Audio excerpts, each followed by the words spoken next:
Well, I was very fortunate because Mr. and Ms. Melrose, which I call Mama Doe and Papa Hal, were my second parents.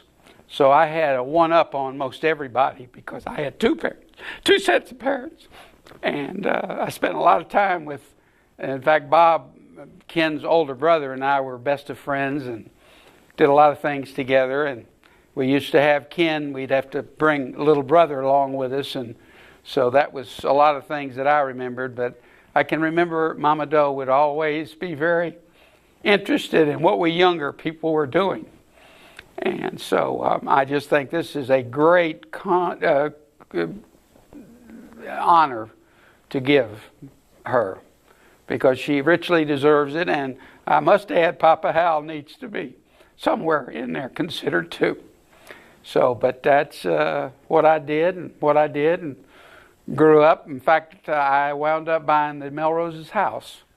After they gave up housekeeping, I bought it and lived there for 5 years or so. And then when I got transferred to Dallas, Texas, I had to sell it. So, but anyway, it was a great house to grow up in, and I noticed it on the screen the other day, and I'm on today. But it was a wonderful time to grow up, and they were wonderful people to have to share my problems and our problems when we were kids. She was always interested, like I say, in other people. She really, really interested in young people. Bob and I would do things together. We would make a trip. He had a motor scooter and I had a whizzer bicycle. And we would go to Daytona Beach, and she just thought that was the greatest thing, that we took a trip and rode over there and rode back. We're in the rain both ways, but that was another story. But we things we would do that she and Papa Hal would just enjoy us doing, and always interested in the things that we did. She gave me plenty of advice. In fact, she would, when I moved to Dallas, Texas with J.C. Penney, they would come visit us. They would always go across to California to see her parents. And they would always stop and we would visit. And Ken reminded me today about stocks. In fact, Mama Doe was very interested in stocks.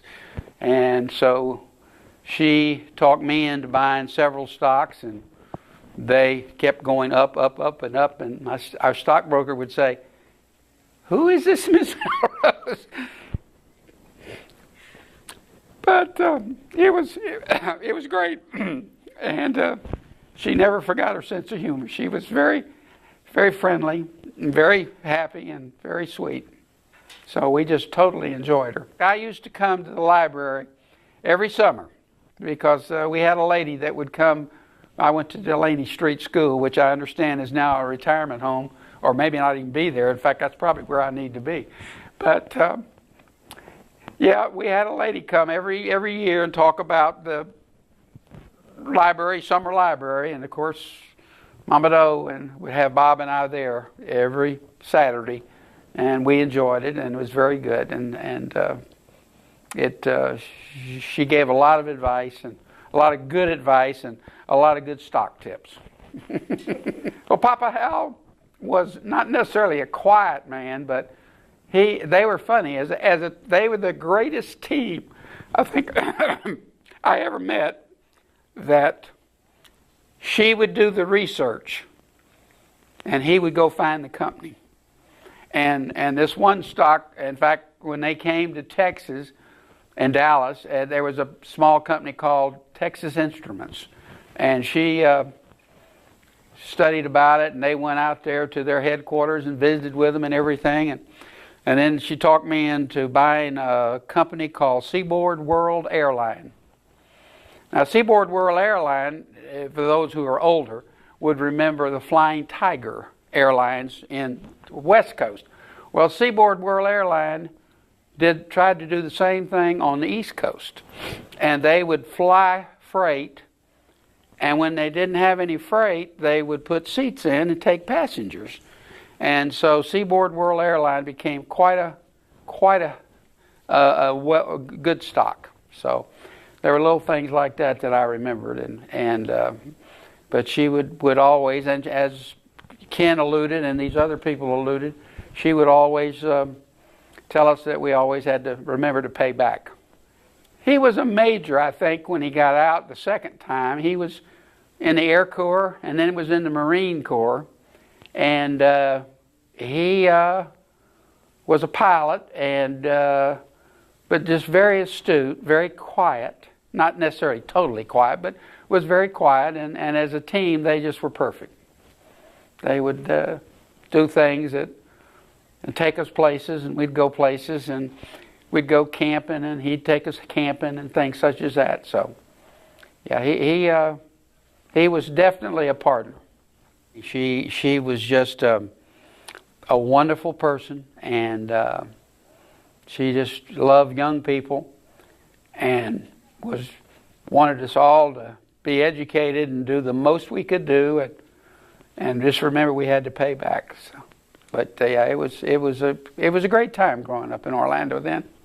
Well, first of all, Ken and I first knew Ken when we were in kindergarten, at Miller Robinson Kindergarten. We went all the way through Delaney, Cherokee, and then Boone, and then off to college. But throughout that whole time, we were very close friends. We only lived about a block apart in the neighborhood down there, and I can remember playing under the huge oak tree. If you drive by there today, it's still there. But playing war, as his father had just gotten back from World War II and had all kinds of paraphernalia you could play with. So that's sort of my first memory. But as we got older, Mrs. Melrose was sort of she was kind of an all-purpose mom. She was everybody's second mother. And she could be a mentor, a tutor, or one of the guys. I mean, if we had trouble with homework, you could always go to her. It didn't matter whether it was physics or Latin or chemistry. She could help you with any of it, and great at writing a speech. So just a wonderful friend. And then, as I say, she was kind of one of the boys. I remember when we were home from college. Well, she taught us all how to play bridge. She was a great bridge player, and I remember her giving me a little contraption. So I forget what it was, but you could move the cards around and taught you how to play. And she said, "You need to practice on this." So we did. But one night when we were home from college, I remember it was Ken, me, Teddy Phelps, and I cannot remember the fourth person. And we all were playing bridge. And Mrs. Melrose was sitting there as, I say, one of the boys, and just sort of kibitzing as we played through the night. Well, it got to be about 2 o'clock in the morning, and one of the guys had to go home. And so Mrs. Melrose decided, well, the rest of us didn't want to quit. So she steps in and plays the fourth hand. Well, we finally broke up at sunrise. I went home, just a block away. And my mother, when I finally got up, said, "Well, what time did you get in last night?" I said, "Well, it was about 5:30. "Well, where were you?" "I was at the Melroses. We were playing bridge." And she looked at me and she said, "Well, I really think that was probably not a wise thing to do. What do you think Mrs. Melrose would think about that?" I said, "Mother, she stepped in when Teddy had to go home." But that was typical of Mrs. Melrose, and I think she was a bit of everything to all of us. The Melrose family, I was so close to Ken, and he was in my graduating class. We were together, and a whole group of us still gather together, and knew his older brother Bob, and of course knew his mom and dad.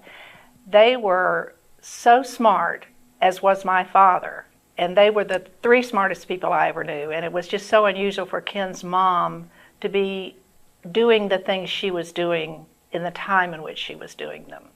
And I always admired her for that. And yet she was so in touch with us when we go over to the house or something. She was an amazing woman, just an amazing woman. Just a real lovely lady, a refined person, a well-mannered person. Just someone that was always very respectful. She was respectful of anyone that she came in contact with. She never put anybody down. She was just a very, very classy woman. When Ken would say something, and he never said much, his older brother married the daughter of one of my mother's closest friends, and so I knew the family even through that extension. My dad, John Newsom, was very instrumental in this particular building right here. And I just smile knowing Daddy would be so happy with what Ken's foundation has done in memory of his mother. Daddy helped to get this building built. And so the memories of her and the involvement in this building are very, very special to me because of that and because of my father's involvement. But more to the point of her involvement in the community was just so evident, and not in, yes, my mother was on PTA with her and things like that, but so much more than just that type of service. And that seems to me, I remember Mother being so busy with the things we did in school and the things we were involved in, and yet Ms. Melrose was not only involved in things of that nature, but bigger and more things too. So it was a pleasure to know her, and like I said, gosh, whenever you went in their house, it was just a gracious welcome, always. Through her intelligence, it made me feel like it was all right to aspire to whatever I wanted to. And I did have some aspirations that I wanted to do, and between that and my father, I wasn't afraid to try whatever I wanted to try. And did I do all those things? No. But I have very fond memories of her inspiration to all of the young people she came in contact with. It was very nice. She would be so proud of Ken. Ken lost his brother early in life, and it was such a tragedy. And Ken just rose to, he didn't even have to rise, he was there, but he just became the total gentleman, and yet fun and exciting and fun to be around and so very giving. And what he's done with his life is got to be just a wonderful, wonderful sight for his mom. I know she's proud. I can't think of a more worthwhile thing that Ken could have done in memory of his mother, in honor of his mother, and she is deserving of it in every way. I was a friend of Bob Melrose. We grew up together in Delaney Park, and I became so interested in his mother. She was such a fascinating person, and she really became like a second mother. And in fact, she used to have to tell me, Rodney, I think it's time you went home. But I remember many of the things that she did, very special, included me. And one of them was that we had a stockbroker office in downtown Orlando across from the old post office. And she took Bob and I down there and said, you all are going to learn something about the stock market. So the ticker tape was running across the wall, and she was explaining all of these abbreviations and what they meant and these numbers. And she said, now, Rodney, Bob already has some stock, and you need to buy some stock. So she went around and picked up some reports from different companies, and she said, what do you think he'd be interested in? And I said, well, I write a lot of papers at school. Maybe I ought to find a paper company. She said, well, here's one right here, St. Regis paper, and ended up with 10 shares of St. Regis paper at the age of about 14. So I kept them for many, many years, sold them, and did quite well. So she gave me some wonderful advice. But she was always including me in the most interesting things. She called my mother and she said, I have found a camp in North Carolina, and it's run by the YMCA in Greenville, South Carolina, and it's up near Caesar's Head. It's a beautiful camp. And I'm going to send Bob, and I think you ought to let Rodney go with him. So sure enough, the both of us went up there. In fact, we ended up going 2 summers. And a funny story, the last time we went, they bussed us back down to Greenville to the Y, and we had arrangements to get on a train that evening, and we were going to Quantico, Virginia. His father and mother his father was stationed there in the Marines. He was a captain in the Marines, and the Marines always guarded the shipyards, and that was a big shipyard, and this was right at the end of the war. So we got on a train, and the first thing we met were a bunch of CBs, and they just thought we were fabulous. We got all these patches they had. They gave us patches and a hat and all. So we got to Spartanburg, and we had to get off and get a bus. So this is 2 o'clock in the morning. So I said, Bob, what do we know? We don't have much money. And he said, well, we'll just walk. So Bob was much bigger than I was, but actually a year younger, but anyway, he was stronger. But anyway, I had this duffel bag, and I couldn't pick it up, so I just dragged it. And here we are at 2 o'clock in the morning on the streets of Spartanburg, and this fatherly policeman came by, and he drove real slow by us, then he stopped and got out of the car, and he said, boys, isn't it a little bit late for you all to be wandering around in Spartanburg? And he said, are you running away from home? Is that what you had the bags for? And we explained it, and he said, get in the car. And so he took us to the bus station. So anyway, we got up there, and Captain Melrose took us all around the shipyard, and just had, a boy from Florida had never seen anything but orange trees, never seen any industrial thing. That was incredible to see those ships and all. But I missed one point back just before we got to Spartanburg.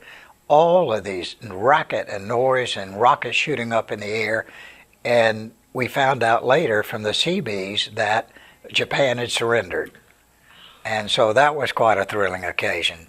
So anyway, we got up there, and I finally went home. I stayed about a week and went back home, and it was real interesting. But Mrs. Melrose called my mother and said that the commander had decided that they didn't want dogs on the base anymore, and could they please send their dog? So they shipped their dog down, and we took care of it while they were till they got back to Orlando. But she was a wonderful person. I remember one summer she said, I'm going to ask your mother if you can go to California. I said, really? She said, yes, we go out every summer and visit my brother in Southgate, I guess it is. And so Mother said, well, gee, yes, that would be lovely. So they took me. And that, for a boy, I don't even think had been out of the state except to go to camp 2 years. I was just enthralled with the idea of driving and seeing all the different states. We got out there, and Bob and I signed up for some tickets, and we had one radio program we dearly loved, so we went to see the actual, on a Sunday morning, mind you, at 9 o'clock in the morning. It was a program called Mr. President, where they talked about the president, and they never told you who the president was till the very end. But it was so exciting to listen to because I used to enjoy the program, because it was really a history of the presidents, all from day one all the way up to that time. And that was enjoyable. Then we went to the farmer's market, and I learned to love salads. To this day, I love salads, because I never realized California had so much fruit and vegetables and all. So we just did so many things together. She involved me in so many things. And I was going to the University of Florida, and I was dropping out, wasn't interested, and decided to go in the Army and serve my 2 years. So I called Bob. He was at Princeton. I said, Bob, I said, I'm going to come up and visit you. I've got about 2 weeks before I report. So I drove up and met him, and we both drove into New York. I'd never been to New York City. And that was an incredible thing. We came out of some show at 1 o'clock in the morning, and people were bumping you off the sidewalk. I said, I've never seen anything like this. And the radio stations and the music, it was like fairyland to a Southern boy. And so we had so much fun doing that. And so we did a lot of things together. I'm probably missing some of the things that went.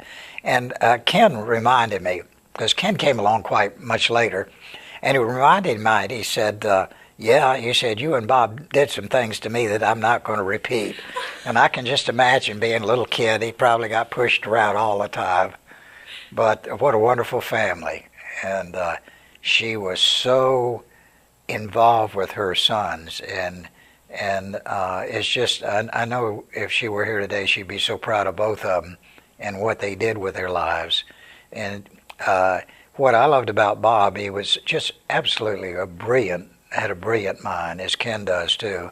And yet I didn't, and yet we hit it off. Bob loved to do fun things. And so it's interesting, this brought back all of those memories. When I told Ken a minute ago, he was sitting at the table with us, I said, he was talking about they went every summer out to Southgate because her brother owned an Oldsmobile dealership, and they would go out and visit, and then he would take their old car and give them a new one, and they would do that every summer. So the summer I went out with them, they were driving what was known at the time as a Super 88 sedan, which was a nice middle model Oldsmobile.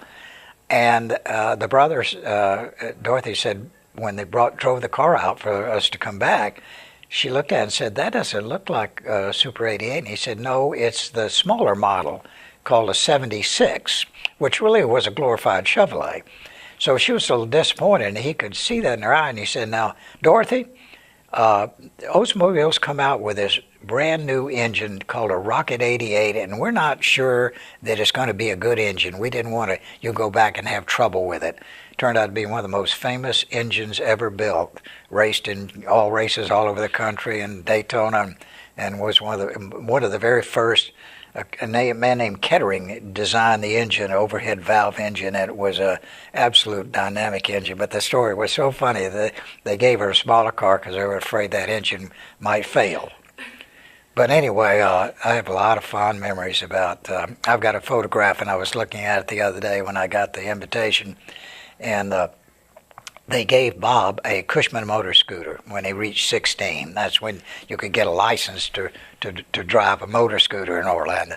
And I'm standing there with my thumbs in my pockets and smiling, and Bob's got the hold of this thing. And I thought, what interesting life we had together. We were really very, very close. And Ken is just a chip off the old block. I look at him and I see Bob, and I see a lot of his mother's features. They were really a wonderful family. And as I said, I was like an adopted. I had two mothers. So I have very fond memories of them. I was a friend of Bob's, and therefore I got to know his parents very well. My parents and Ken's parents used to play bridge all the time. And they were fierce bridge people. Therefore, I have never really taken up the game because I don't know if you know anything about bridge, but after they would play the hand, the Melroses, by memory, could go back and tell you where every card was and what you should have done and what you didn't do and all that sort of thing. They were great people. She was sort of a paradox, really. She was very outwardly stiff, and yet when you got to know her, she was the ultimate mother. She and as I say, I don't remember how she was with Ken, but with Bob, she was always right there in everything he was involved in. They used to take us out to what is now Lake Mary, and we'd go out at Lake Gem and swim with some friends of theirs. They were very imposing people. all I remember Mr. Melrose is we always called him Colonel because he was Colonel in the Marine Corps at that point. But Mrs. Melrose was outwardly stiff, but inwardly just a very loving mother. Well, I knew that she was always interested in Bob being very well educated, and I guess both of them went to Princeton. But she was just into everything, you know. And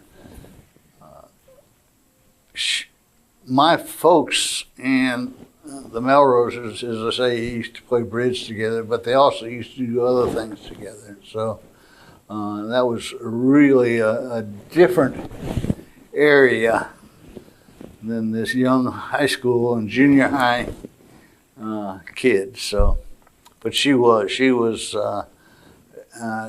amazing to my mother, and my mother's pretty active. I think she would be extremely proud of him.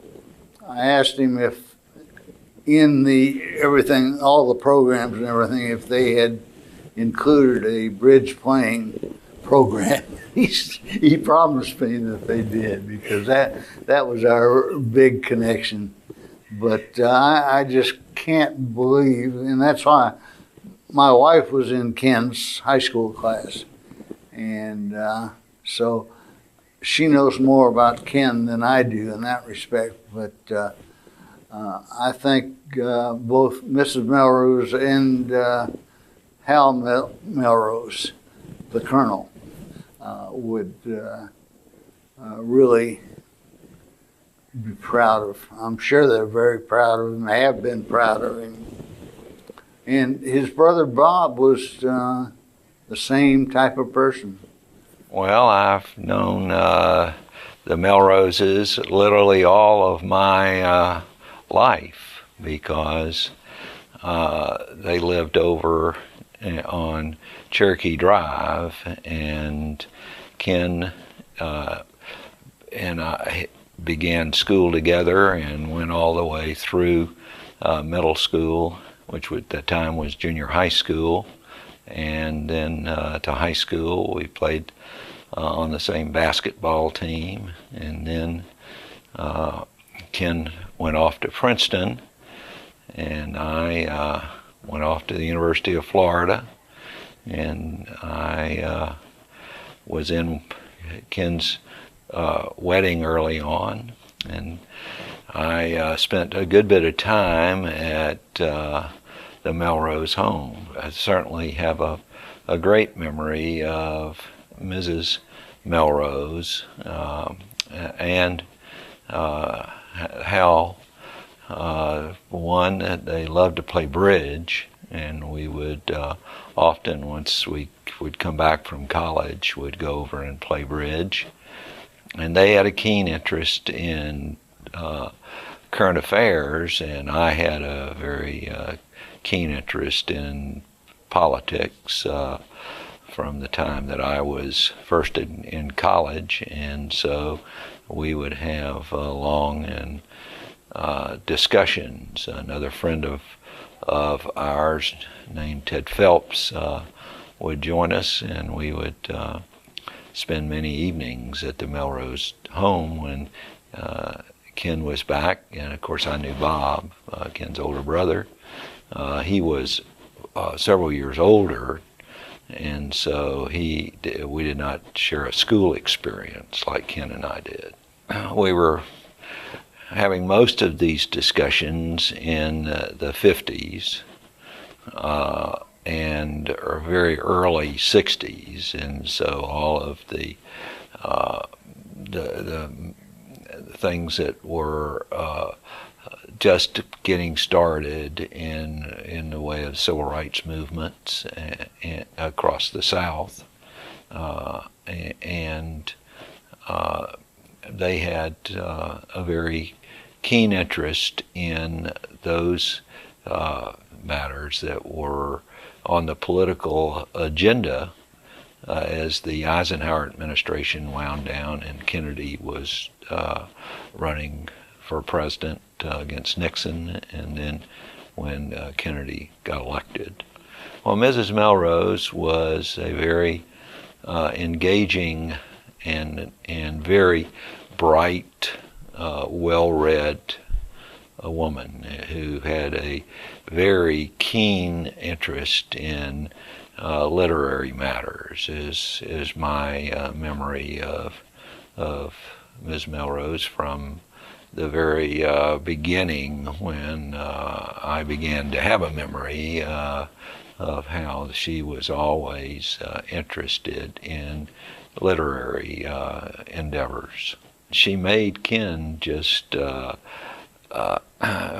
read much more than she was on my case about it. She was on Ken's case about it, and I was on Ken's case to practice basketball, and so that became something that I would drag him out of the house to do. They lived, the house is still there in Cherokee Park, right near Lake Davis, between Lake Davis and Lake Cherokee. And of course, that was a very residential, quiet area, and Orlando was a much more of a small southern town in the 50s, and the Martin Company had come to town in the early 50s, and with the development of the Space Corps. Mr. Melrose had retired from the military, and so he and Ms. Melrose had a very keen interest also in investments, and spent a lot of time. I'd often see them after I got out of law school down at Thompson and McKinnon down here, when they had a brokerage house here on Central Avenue, right sort of directly across from where the library is now. And but Orlando was a place where we as youngsters would ride our bicycles everywhere, and not and that was a very different community than it has grown into now.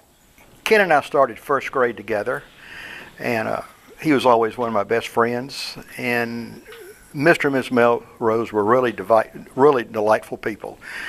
Mr. Melrose was, I believe he was in World War I, and he was also in World War II, and he was a Marine in the Pacific. And when we were in Delaney Elementary School, Ken would come to school sometimes with a little Marine jacket, this or that, and play Army and such as this. Orlando was a neat town to grow up in, and we thoroughly enjoyed it. And there were many dinner parties at the Melroses, and the Melroses were very, very gracious to us. And I can't really say enough about them. Mrs. Melrose was tall. She taught speech at Memorial Junior High School. Knew the stock market very well, probably better than a lot of the brokers around town, and really knew what she was doing and kept everything, on track. I was over at their house many times for dinner parties and after school and things like that, and she was just a wonderful, wonderful lady.